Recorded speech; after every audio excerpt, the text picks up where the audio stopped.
He came charging back in the pack to become one of the leaders in the Republican race for the White House. Newt Gingrich certainly slipped a little bit in the polls recently, but he's still among the front runners. He's kicking off a bus tour in Iowa. On this day, we're here in Dubuque. The former House Speaker, the Republican presidential hopeful, he's joining us live here in the Situation Room. Wherever we are, it's the Situation Room. That's right. Mr. Speaker, thanks very much for coming in. It's good to be here. All right, let's talk a little bit about these poll numbers. I want to get to some substance, too, but politics, very important a week before the Iowa caucuses.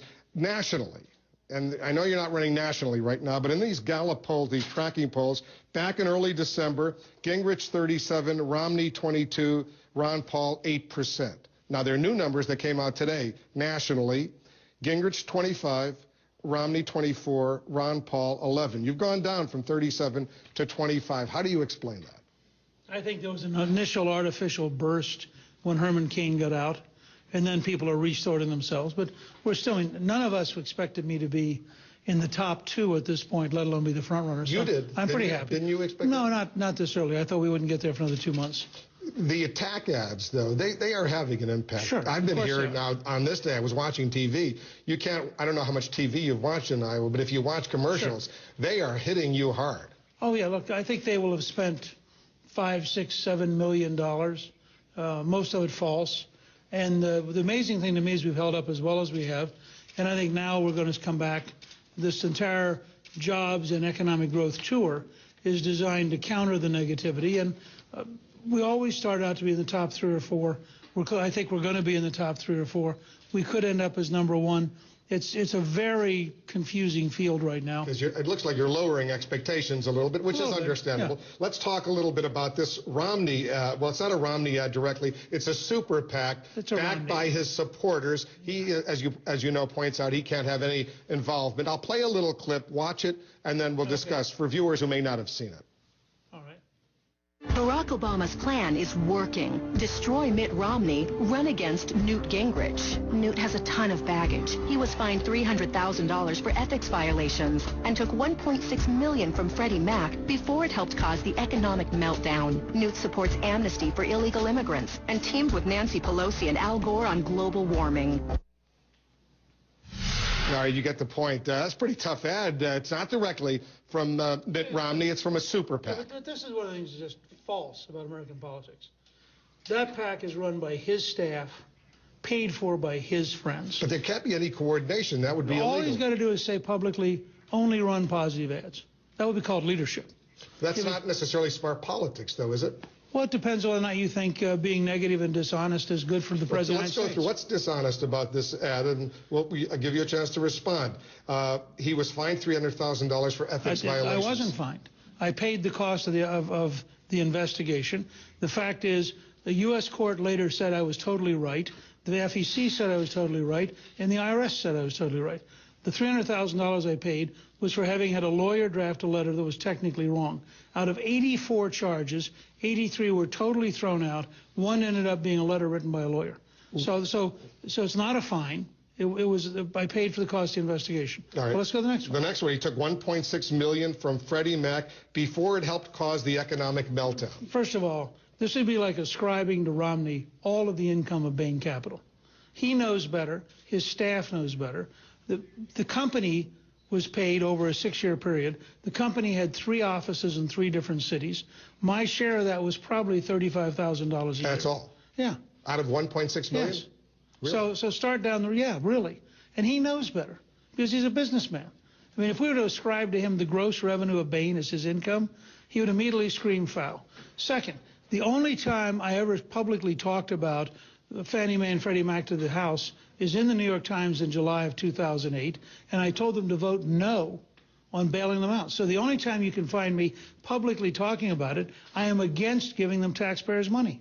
So that piece of it is just fundamentally misleading. All right, let's go to the next one. Newt Gingrich supports amnesty for illegal immigrants. I support residency as an option without citizenship for people who've been here 25 years, who have a family and have an American family willing to sponsor them. Now, to jump from there to amnesty is a gross distortion. And it would be like my running an ad saying Mitt Romney wants to go out and track down every single illegal alien and forcibly kick him out of the country, even if he breaks up families. He'd immediately scream foul. And the other point, and we know about this, he helped Nancy Pelosi and Al Gore on global warming. We remember the bench. Well, two things. One, I've said publicly, dumbest single thing I've done in the last 4 years was doing an ad with Nancy Pelosi. But they then, a number of these ads then jump on to say, I was for cap and trade. That's not true. If you go to newt.org, we have the actual video of me testifying in the House against cap and trade. I was the first witness after Al Gore. He was for it. I was against it. It would be nice if they got the facts straight. All right, we're only getting started. Wait till you hear some of these ads that Ron Paul are putting out here in Iowa. We're going to continue our conversation with the Republican presidential candidate, Newt Gingrich, here in Dubuque, Iowa, right after this. Welcome back. We're here with Republican presidential candidate Newt Gingrich. We're here in Iowa. Just wrapping up this first. Are you going to attack them? Are you going to fight back? Because under the theory, if you're slapped, you should slap back. You don't want to do that? No, I'm going to say totally positive. The ads we're going to put up are on jobs and economic growth. We're going to talk about leadership to create jobs and economic growth. And I think the people of Iowa have a great opportunity in the caucus to send a signal to the country that negative ads written by dishonest consultants on behalf of irresponsible candidates do not deserve getting votes. Will you hold to that if you get the Republican nomination in a fight against President Obama? Sure, but all you have to do is tell the truth about Obama, and it feels like a negative ad. But your super PACs or whatever, they'll go after. But we'll tell the truth. I mean, I'm happy to say he's the best food stamp president in American history. That's not an attack. That's a statement of fact. I mean, it's a little. I mean, you have to distinguish between being allowed to have a factual debate and the kind of negative ads you were describing that are drowning the people of Iowa. The story in the Wall Street Journal this morning. Yeah. We'll get to the president later. Gingrich applauded Romney's health plan, the 2006 newsletter.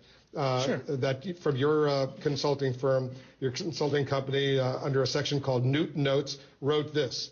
We agree entirely with Governor Romney and Massachusetts legislators that our goal should be 100% insurance coverage for all Americans. He went on to say, Massachusetts leaders are to be commended for this bipartisan proposal to tackle the enormous challenge of finding real solutions for creating a sustainable health system. At the very same time, the Heritage Foundation said this is a very important experiment in the right direction. Well, Heritage Foundation said that in the early 90s. But they also said it again at the time of Romney's passing his bill. They did praise the... Right. They said there's a lot of useful things. So you liked the mandates at that time. And then you watched it go to work. And where Romney and I are different is I concluded it doesn't work. He still defends it.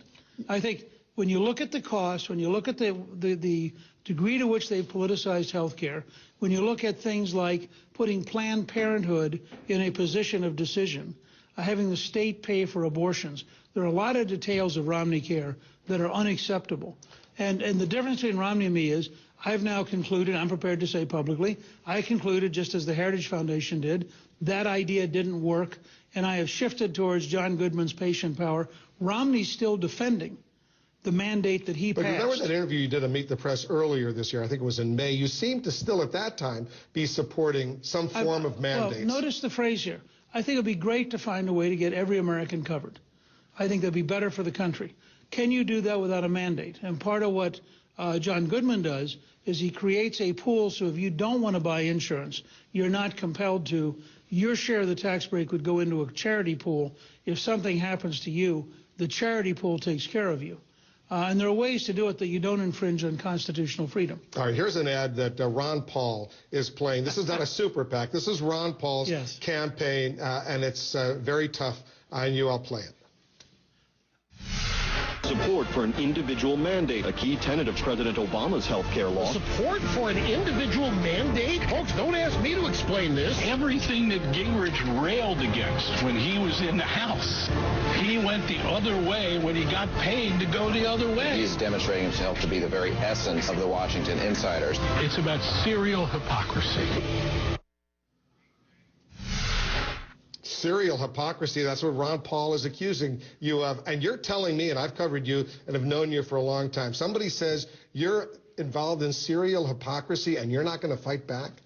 Well, first of all, as people get to know more about Ron Paul, who disowns 10 years of his own newsletter, says he didn't really realize what was in it, had no idea what he was making money on, had no idea that it was racist, anti-Semitic, called for the destruction of Israel, talked about a race war. All this is a sudden shock to Ron Paul. there'll come a morning people won't take him as a serious person. This is a man who happened to have had a good cause, auditing the Federal Reserve, cleaning up the Federal Reserve. And I think as a protest, he's a very reasonable candidate. As a potential president, a person who thinks the United States was responsible for 9/11, a person who believes, who wrote in his newsletter that the World Trade Center bombing in '93 might have been a CIA plot, a person who believes it doesn't matter if the Iranians have a nuclear weapon. I'd rather just say, you look at Ron Paul's total record of systemic avoidance of reality, and you look at his newsletters, and then you look at his ads. His ads are about as accurate as his newsletters. Now, if he were to get the Republican nomination, he won't. Let's say he were, could you vote for him? No. What would you do? I don't see how. Could you vote for President Obama? So somebody who gets up and says, "I don't care if Israel's destroyed. I don't care if I don't care if the Iranians get a nuclear weapon." I'm not so sure he says Israel destroyed, but what he does say, he doesn't think Iran represents a threat to Israel, even if it had a nuclear bomb. Look, what he says is that's a risk he's willing to take. And he just had one of his former staff say flatly that he said over and over again Israel was a mistake. I mean, I think it's very difficult to see how you would engage in dealing with Ron Paul as a nominee. All right, so let's just be precise. Given the newsletters, which he has not yet disowned, you could not vote for Ron Paul. He would have to go a long way to explain himself, and I think it would be very difficult to see today Ron Paul as the Republican nominee. What would you do if the choice were Ron Paul or Barack Obama? I think you'd have a very hard choice at that point. What would you do? What would you do? I don't know, but I think Barack Obama is very destructive to the future of the United States. I think Ron Paul's views are totally outside the mainstream of virtually every decent American. Now, that's going to be very controversial, but I just suggest to people, before you decide that I'm wrong, read the newsletters. Look at what he said and ask yourself, this is a very serious question for the United States. It's a very serious question. So you don't accept his explanation? He never read that. He never wrote it. Only years later did he look at it. So he spent 10 years earning he's attacking me for serial hypocrisy, and he spent 10 years earning money out of a newsletter that had his name that he didn't notice. All I'm saying is I think he's got to come up with some very straight answers to get somebody to take him seriously. Would I be willing to listen to him? Sure. Are there circumstances you'd have to weigh heavily? Yes. I think the choice of Ron Paul or Barack Obama would be a very bad choice for America. Would you run as a third-party candidate? It's not going to happen. He's not going to get the Republican nomination. What if he did? He's not going to. He might win here in Iowa. He's not going to get the nomination. It won't happen. The people of the United States are not going to accept somebody who thinks it's irrelevant if Iran gets a nuclear weapon. And I think that is a national security threat to the United States of the first order. And I'm very willing to draw the line and say to everybody in this country, if you think it doesn't matter for the Iranians to have a nuclear weapon, then Ron Paul's a reasonable candidate. But if you think the Iranians might use it on an American city, then you had better find a different candidate than Ron Paul. Let's talk a little bit about Virginia, because a lot of folks are saying you couldn't even get on the ballot in Virginia. Here's a question from Facebook from Matthew Burrier. Does missing the Virginia deadline to get on the ballot and having similar issues related to lack of organization and fundraising ability mean that Newt is unelectable? Well, first of all, in Virginia, the rules are very complicated. And Rick Perry didn't make it. Rick Santorum didn't make it. Michelle Bachmann didn't make it. I mean, the fact is you end up, and John Huntsman didn't make it. So you ended up with two people, Ron Paul and Mitt Romney, both of whom had run before. Both of them have spent years on this project. They're the only two people who made it. And I wish we had made it. We came very, very close to getting on the ballot. I wish they would allow write-in votes. Every poll in Virginia says I'd win if we had if we were on the ballot. You've lived there outside of Washington, D.C. and Northern Virginia for a long time. But what does it say? I mean, you've been running since, what, May? When did you announce? Well, look, this was a mistake, and we feel badly about it. I think it'll be the only state that we're not on the ballot. We're going to be on Ohio tomorrow, and I think we'll be on Illinois early next week. Do you have the national organization? We're getting it. I mean, if you remember, Wolf, when I first started, everybody in the news media said I was dead. So we spent 2 months proving I wasn't dead. So we're about 10 weeks behind where I'd like to be right now. But I think it's fair to say that we increasingly have organization in every state and that we're rapidly catching up. We're raising money. We will raise almost as much money in the fourth quarter as John McCain did in 2007, which is an enormous increase from where we were in midsummer. Mitt Romney made fun of you today. I don't know if you heard. Did you hear about this? About the Virginia snafu and all of that? I'll play the clip. Watch this. Okay. You know, I think you compare that to, was it to Pearl Harbor? I think it's more like Lucille Ball at the chocolate factory. So, I mean, you know, you got to get it organized. No, he was referring to a statement that your campaign manager said this was like Pearl Harbor. You've learned from it, and it's not going to happen again. Yeah. But he's comparing you to Lucille Ball. I love Lucy when she was at that chocolate. You remember that scene? I have a very simple message from Mitt Romney. I'll meet him anywhere in Iowa for 90 minutes, just the two of us, in a debate with a timekeeper and no moderator. I'd love to have him say that to my face. I'd like to have the courage to back up his negative ads. I'd like him to back up the things his staff have been putting out. He wants to prove he can debate Barack Obama. He ought to have the courage to stand on the same stage with me. He's buying millions of dollars in attack ads through a phony super PAC run by his former staff, paid for by his millionaire friends. Now, I'd like to have him have the courage to be on the same stage and defend his ads and explain his record as a moderate in Massachusetts, explain his record of raising taxes, explain his record of paying for abortions through state money, explain his record of putting Planned Parenthood on, and frankly, explain why he wasn't a job-creating governor. And his current plan is much weaker than mine. So I'd like to debate the Gingrich supply-side conservative economic plan versus the Romney moderate plan, which is much weaker in job creation. And I'm happy for him to have fun at a distance, but I'd like to invite him to spend 90 minutes debating face-to-face. There have been about a dozen debates. He's been on the stage with you so far. He was standing on some of those debates very close to you. Herman Cain was willing to debate one-on-one. John Huntsman has debated one-on-one. Rick Santorum has debated one-on-one. Mitt Romney's the guy running the most ads attacking me. And he's doing it through this disingenuous, oh, gee, I don't control all of my former staff and all of my millionaire friends. It's baloney. If he wants to defend his negativity, show up in Iowa, 90 minutes face-to-face. Let the people decide whether or not, in fact, he'll back up what he's been saying, and let him back up his moderate record, not conservative record, as governor. And I don't think he'll do it. You know, 24 hours from now, I'm going to be interviewing Mitt Romney here in this situation. Ask him why he won't debate me. I will ask him that question, but is there anything you want to say to him? Sure. Look into the camera right now and talk to him. He might be watching for all I know. He's in Iowa. We're in Iowa. He'll certainly see the video. All I'd say, Mitt, is if you want to run a negative campaign and you want to attack people, at least be man enough to own it. That's your staff and that's your organization. Those are your millionaire friends paying for it. And let's be clear. I'm willing to fight for real job creation with a real Reagan, Kemp-style job creation program. You are a moderate Massachusetts Republican who, in fact, is very timid about job creation. Let's get it on together, and let's compare our two plans. I'll play that clip for him tomorrow here, and we'll get his reaction. Right. That's only fair. Let's go through some substantive issues right now, because you're causing a stir on a whole bunch of issues, but that's what you've done for a long time, and it comes with the territory. On justices of the Supreme Court, lower courts, you've made some very controversial comments that if you disagree adamantly with some of their decisions, you wouldn't hesitate to subpoena these guys, these judges, bring them forward, and basically ignore their decisions. I asked Jeffrey Toobin, our senior legal analyst, he's an authority on the U.S. Supreme Court, as you probably know. I asked him whether or not you have a basis from which to speak on this issue, and I'll play the clip of what he said. The courts have the last word. You don't like it? You can change the Constitution. You can have new justices on the Supreme Court. You can even impeach a federal judge. But you cannot haul them in and beat them up in front of a congressional committee. You cannot use the police to intimidate judges. That is something that is fundamentally against American constitutional history. Yeah, look, Jeffrey's wrong on two counts. First of all, the courts are not the last word. The courts are one of three last words.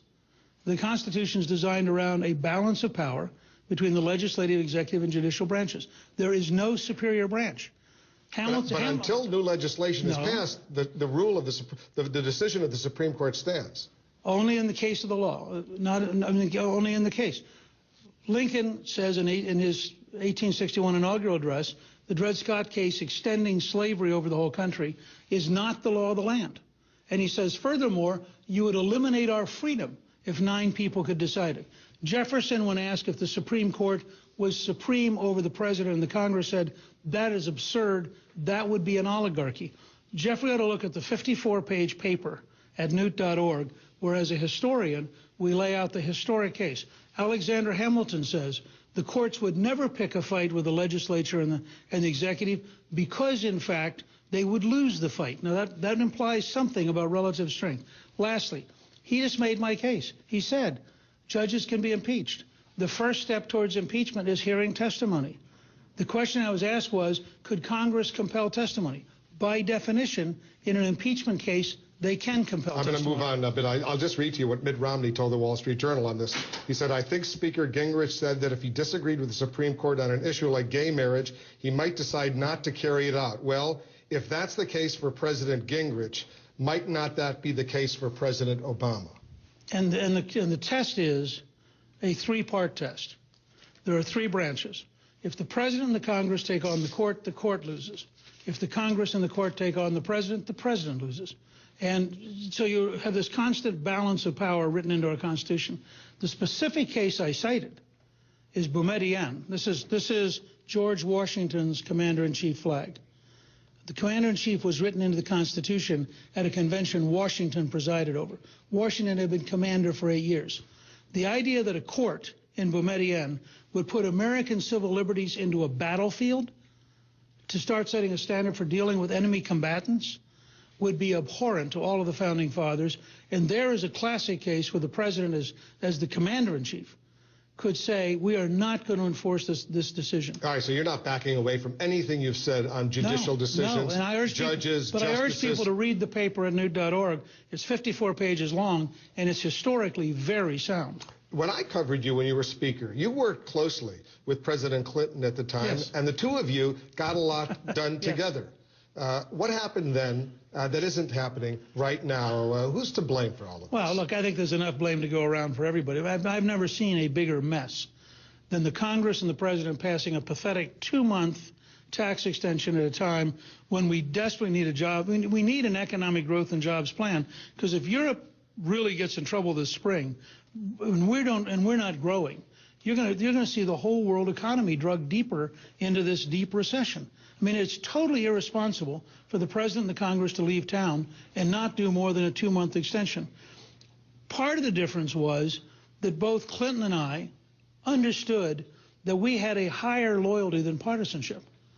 That we had a job. I was Speaker of the House. You liked Bill Clinton, didn't you? I like him as a person. You used to come out of the West Wing. I used to see you in the driveway over there, and you would be glowing. And some of your Republican colleagues weren't very happy with what you were saying. We were like 2 graduate students. Now, we liked ideas, we liked talking, we liked books.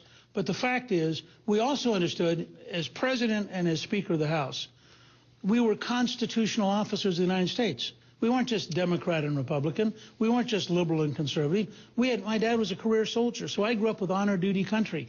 We had a belief that we had a job to do, and that job involved helping America. And the result was, together, we balanced the budget 4 times. We cut taxes. We brought unemployment down to 4.2%. We reformed welfare. 2 out of 3 people went back to work or to school. Child poverty was the lowest it ever achieved after welfare reform, because we were doing things that made sense for America.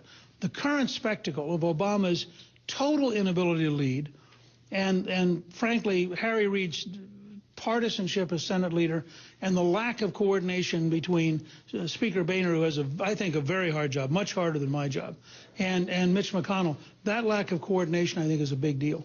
You saw the story that CNN reported yesterday on your first divorce, the discrepancy, what's in the documents that were released or given out yesterday, as opposed to what was originally said, that you actually filed for the divorce, but you said your first wife asked for the divorce. I want you to clarify, sure, if you can. Well, all I can tell you is, if anybody's interested, Jackie Cushman is my daughter. She's written on this, and people can read her. From your first marriage. From my first marriage. She's the one who did all the work. She talked to her mother. She talked to me. She sorted it out. I think her article captures it, and that's the most I'll say. Go look at Jackie Cushman's article. And her basic point is? Her basic point is when she talked to everybody and sorted it all out, she was comfortable that it had been fundamentally misreported and that we had worked things out in a way that she felt comfortable with, that her mother felt comfortable with. And again, I mean, I have great respect for her mother, who did a very good job raising the two girls. As you know, I'm very close to both of them. Clifton and I have a very close relationship, both with Kathy and Jackie and with our grandchildren, Maggie and Robert. People just need to look at that and then make their own decision. And in these court documents, that you weren't providing child support, that you weren't providing money for the family? They just need to look at what Jackie's written. There's a lot of things that are said in divorces that turn out not to be true, and lawyers write lots of things in the middle of fights. So that's basically where you want to live. That's where we'll live. All right, one final question, just because it's so important to the country and to me, because I've been covering this war in Iraq, going back to the first Gulf War. Knowing what you know right now, knowing what all of us know, including this tension that's developing in the aftermath of the U.S. withdrawal, was it smart for the U.S. to go in there in March of 2003 and launch this invasion and get rid of Saddam Hussein based on faulty intelligence? Was it a blunder? If you knew then, in other words, what you know now, would you have done it? First of all, you can look back and say based on faulty intelligence. Based on the intelligence that was agreed to by the Russians, the British, the Italians, the French. Which was faulty. But nonetheless, every major power agreed. We all know we're all smarter now than we were then. Yeah, but you have the great advantage. You can look back in hindsight and say, gee, that's the question. With hindsight, with 20/20 hindsight, was this war smart or stupid? I think replacing Saddam Hussein was good for the world. This was a murderous, evil person who had done a lot of terrible things and had been involved in killing well over 1 million people. Well, look at the cost of the Iran-Iraq war. And so I would say to you, if you look at his use of chemical weapons against his own people, you look at the degree to which he was trying to get nuclear weapons. And remember, when you talk to people from the debriefing teams, most of his generals thought Saddam had a nuclear weapons program. They just didn't think they knew what it was. So, I mean, I think it's very hard to go back. He didn't have one. The big mistake was, I think, not hiring the Iraqi regular army. I'd written a paper in the summer of '02 for the Pentagon that said, go in with what I called Operation Switch. Get the Iraqi regular army, get rid of the Republican Guard, have them police the cities, pull back as fast as you can, and recognize the limits of power. Bremer made a different decision. This is not hindsight. In December of 2003, I said both on Meet the Press and in Newsweek, we have gone off a cliff. Bremer sought to fundamentally change Iraqi society without the forces, the toughness, or the understanding that would require. And I think we are now in a very dangerous environment where the Iranians are gaining control in a way that could become very dangerous for all of us. Yeah, I'm very worried about the situation. I'm sure you are. Mr. Speaker, you spent a lot of time with me. Thanks very much. Good luck out there on the campaign trail. Thank you. Appreciate it very much.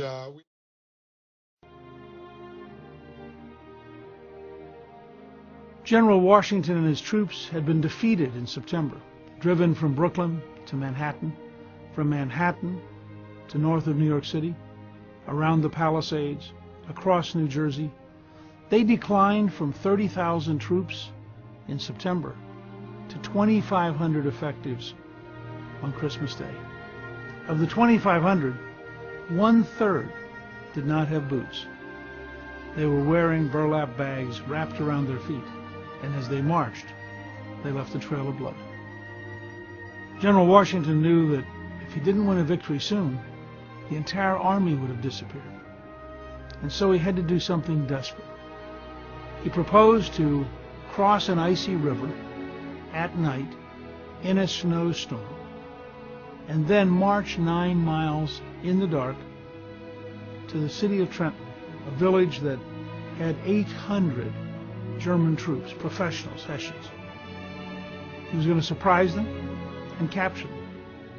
It was a very dangerous plan. Because it was harder to get there than they thought, they were 4 hours late.